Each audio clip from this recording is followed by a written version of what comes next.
see. I just know I won't be working with some of Al Pacino. Mm-hmm. At 93, Angie Dickinson just dropped a bombshell. She named the 5 men she hates the most. Forgiveness. Not everyone earns it, especially not the ones who crushed a woman's spirit and wrecked her world. At 93, the legendary Angie Dickinson, once Hollywood's golden dream, finally opened up about the 5 men she swears she'll never forgive. Not now. Not ever. These aren't random names. These were powerful men, the kind who smiled for the cameras beside her, whispered secrets behind closed doors, and shared fame, screen time, and even love with her. But after decades of silence, Angie's spilling the truth without holding back. What did these men do to her? What could make a woman carry this kind of pain for 70 long years? Is it heartbreak, betrayal, or scars that never healed? Born September 30th, 1931, in the quiet town of Culm, North Dakota, Angie was the last person anyone expected to rise to Hollywood royalty. She started as a small-town girl who loved poetry, with no fancy acting lessons or Hollywood connections. But she had something else: fire, confidence, and that hypnotic charm that couldn't be taught. By the 1950s, Angie had turned heads everywhere, outshining hundreds of actresses and dominating both TV and film. She starred in over 50 productions, and she wasn't just another pretty face. She became the first seductive female action star America had ever seen. That was unheard of back then. Her bold attitude and magnetic presence took her from background roles to leading lady status in hits like Rio Bravo, Dress to Kill, and of course the iconic series Policewoman, where she made history as television's first female cop. Angie wasn't just a star, she was a revolution. Fame didn't just bring Angie Dickinson glamour, it brought war. She was cut from 4 major film roles because she refused to give in to sleazy producers' demands. They wanted control, not talent. The press called her a sex goddess, but behind the velvet curtains, Hollywood insiders had uglier names for her. Names meant to break her spirit. Then came Frank Sinatra. The world saw passion, red carpets, and picture-perfect love. But Angie saw the truth. Their relationship wasn't a fairy tale. It was a storm of jealousy and control. Frank once went so far as to threaten an entire movie crew, warning that if Angie dared to kiss another man on screen, he'd shut down production. Can you imagine that? Angie once confessed, "I loved him, but I was never truly myself around him." Those words cut deep. But the darkest chapter of her life wasn't Hollywood. It was heartbreak at home. Angie's only daughter, Nikki, who had struggled with severe autism, tragically ended her life at just 40 years old. Angie didn't make public statements or give emotional interviews. She stayed silent, writing only one devastating line in a private letter: "I survived, but a part of me died with her." That pain never faded. It just sank deeper. Now at 93, Angie has nothing left to hide and no reason to protect anyone's image. She's beyond fear, beyond Hollywood politics, and beyond silence. She's naming 5 men she once adored, trusted, even idolized. Men she now despises with every breath. So who are they? What did they do to her? And who sits at the top of Angie Dickinson's blacklist? The first name is a bombshell. Frank Sinatra himself, the master manipulator in a lover's disguise. He could make you feel like a queen at sunrise, and by nightfall, leave you shattered like a forgotten toy. Hollywood called them the golden couple, but Angie Dickinson had a darker name for it: the most dangerous relationship of my life. Frank Sinatra, the so-called king of swing, could charm an entire room with one look. Millions adored him. But behind closed doors, Angie says, he was no smooth crooner. He was a monster dressed in silk gloves. At first, Frank swept her off her feet. Morning flowers, candle-lit dinners by the pool, and those soft-spoken compliments that made her believe she was the only woman in his world. For a while, she felt special, untouchable. But that dream shattered fast. The moment Angie got a role that required kissing another actor, Frank lost control. He snatched the script, threw it in her face, and growled, "You are mine! No one touches you, not even on screen." Can you imagine the chill in that moment? From then on, his obsession ruled her life. He banned her from meeting male friends, had people follow her on set, and once, after she attended a casting he didn't approve of, she came home to pure destruction. Clothes ripped, furniture smashed, and every photo of them burned to ashes. He didn't hide her from the world. Instead, he silenced her, trapping her in fear and control. Frank didn't need to hold her hand. He held her career, her co-stars, her schedule, even her sleep. Angie once confessed in her private journal, "He didn't want me to love him. He wanted me to forget anyone else existed." Those words say it all. The breaking point came in 1970, when Angie finally started reclaiming her independence. She was nominated for a lead role in a critically praised indie film, A Fresh Start. But Frank wasn't about to let that happen. In the dead of night, at 2 a.m., he called the director himself and warned, "If you keep her in that movie, I'll make sure you never work in Hollywood again."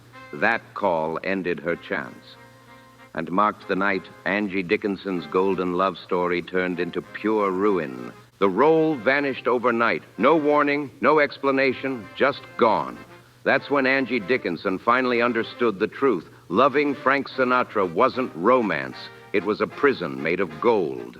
Inside that glittering cage, she had lost herself completely. And even now, at 93, she admits she can't forgive him. "I once loved the man every woman dreamed of," she said, "but I paid with my soul." Those words hit like thunder, but heartbreak didn't end there. It only changed faces. After Frank came the second man, not the one who vowed forever under wedding bells, then betrayed her in ways she'll never forget. This man wasn't just a husband. He became a nightmare no mother should ever face. Angie said it herself.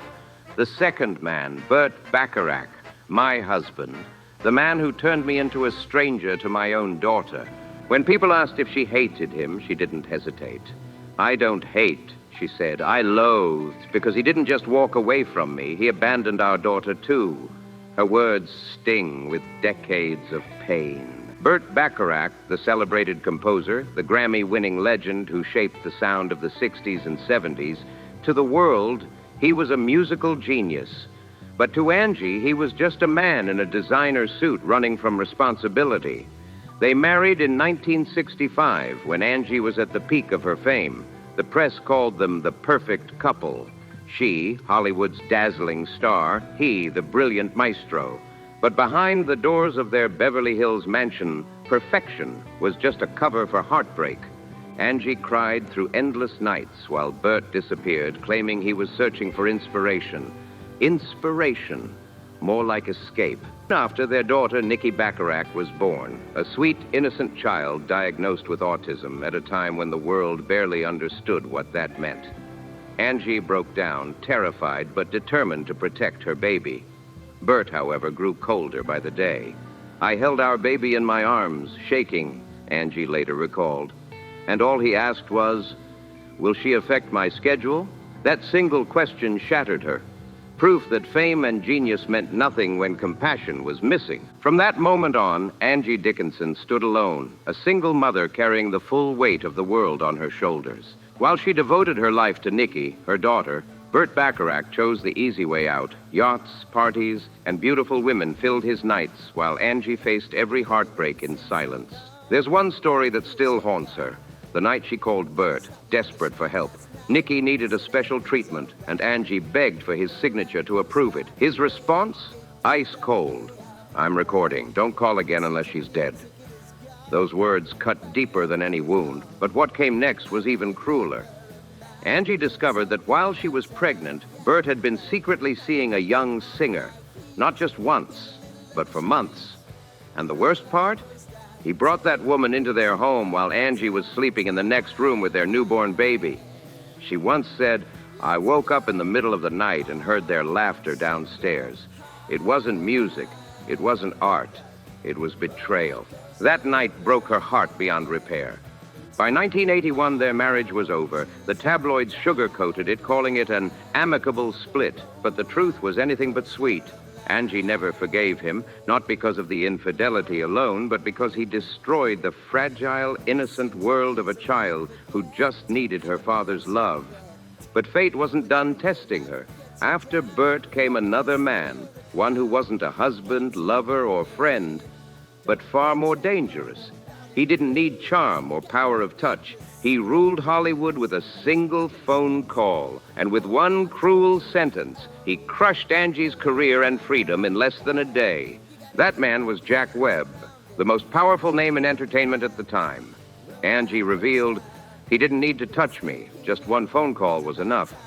There were no romantic photos, no scandals, nothing to link them publicly. Yet this man destroyed everything she had built in just 12 hours. One call, and Hollywood turned its back on Angie Dickinson forever.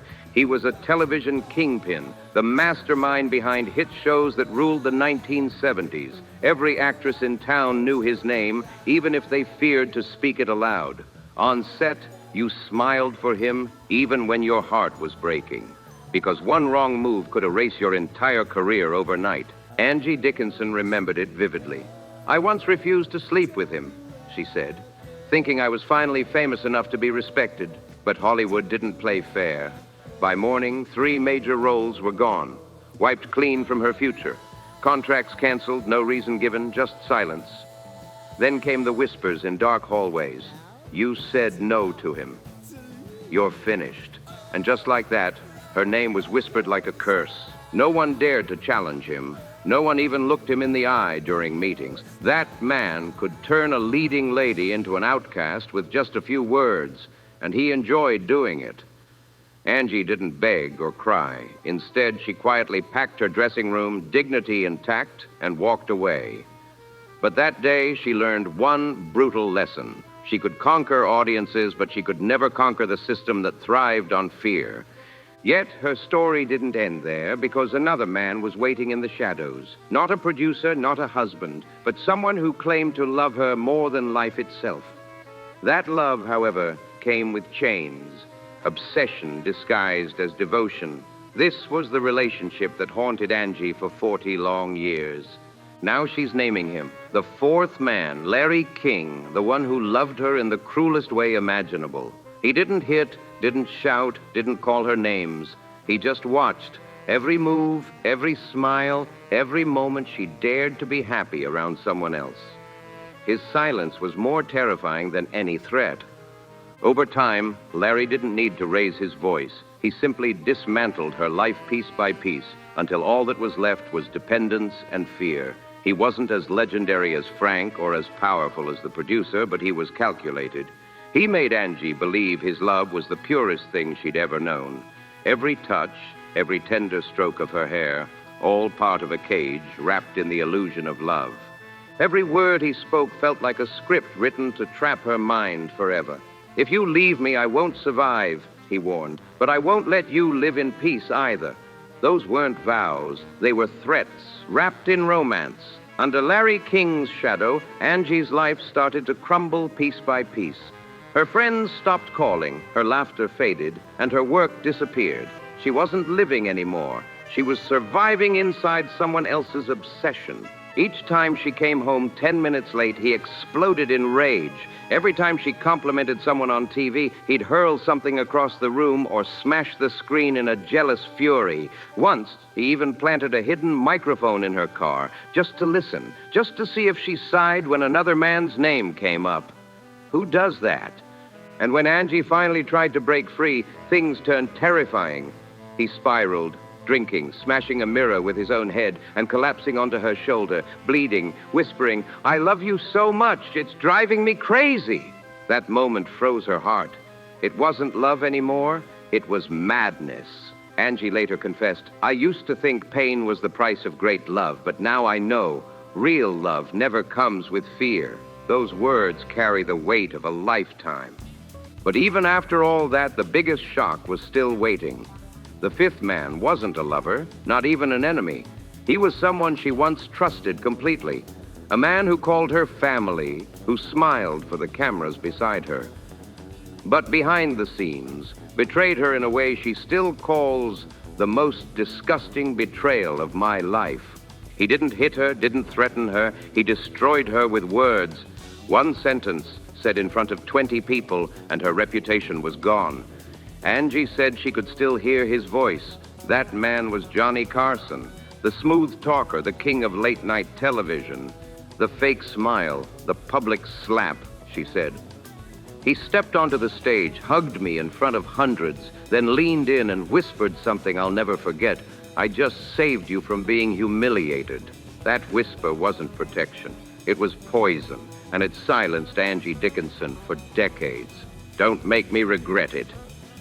Those were the chilling words that marked the night Angie Dickinson's trust was shattered for good. The fifth man wasn't a lover, not a husband, not even a jealous admirer. He was something far worse. A friend. A man who once told her she was like family, who smiled in her face while setting her up for the most humiliating moment of her entire career. He wasn't just any friend either. He was the legendary host of one of television's biggest entertainment shows, a man America adored. That night, Angie was supposed to be honored with a Lifetime Achievement Award. The media called it her grand comeback. The Queen of the Screen returns. Headlines praised her resilience, her beauty, her strength. But behind those bright lights, a trap was waiting. Just minutes before Angie walked on stage, that man received a clip, a never-before-seen deleted scene from years earlier. In it, Angie innocently mentioned a powerful producer who had been accused of abuse. The clip could have reignited an old Hollywood scandal and painted her as a woman chasing attention by digging up the past. He could have stopped it. He could have warned her. But instead, he chose betrayal. He smiled, wrapped her in a friendly hug, and whispered words of reassurance. Then, live on air, under blinding lights and rolling cameras, he twisted the knife. That night wasn't Angie Dickinson's comeback. It was her public humiliation, broadcast for the world to see. Our Angie. She's more than a Hollywood legend. She's a timeless icon, a woman who mastered the art of silence and the power of truth. The audience rose to their feet that night, clapping and cheering, but Angie didn't join in. She just stood there, still and silent, because deep down she knew that applause wasn't for her. It was a warning, a message broadcast live across America, reminding her that she'd crossed a line simply by daring to say his name. And the man behind that warning, he was the same one who quietly helped erase her from nomination lists, the same one who used his influence to blur her legacy in Hollywood's memory. No one believed her. No one fact-checked the rumors. But Angie didn't need proof. She saw the truth in his eyes that night. I didn't need his love, she once said softly. I needed his loyalty, but he chose the audience, not me. That confession says it all. 5 men. 5 names that once ruled red carpets, filled gossip columns, and sold millions of magazines. They had power, fame, and control. But time has stripped it all away. And Angie Dickinson, she's still standing, still graceful, and stronger than ever. I've forgiven myself, she said, but not them. Thank you for watching. If Angie's courage moved you, make sure to like, subscribe, share, and drop a comment below.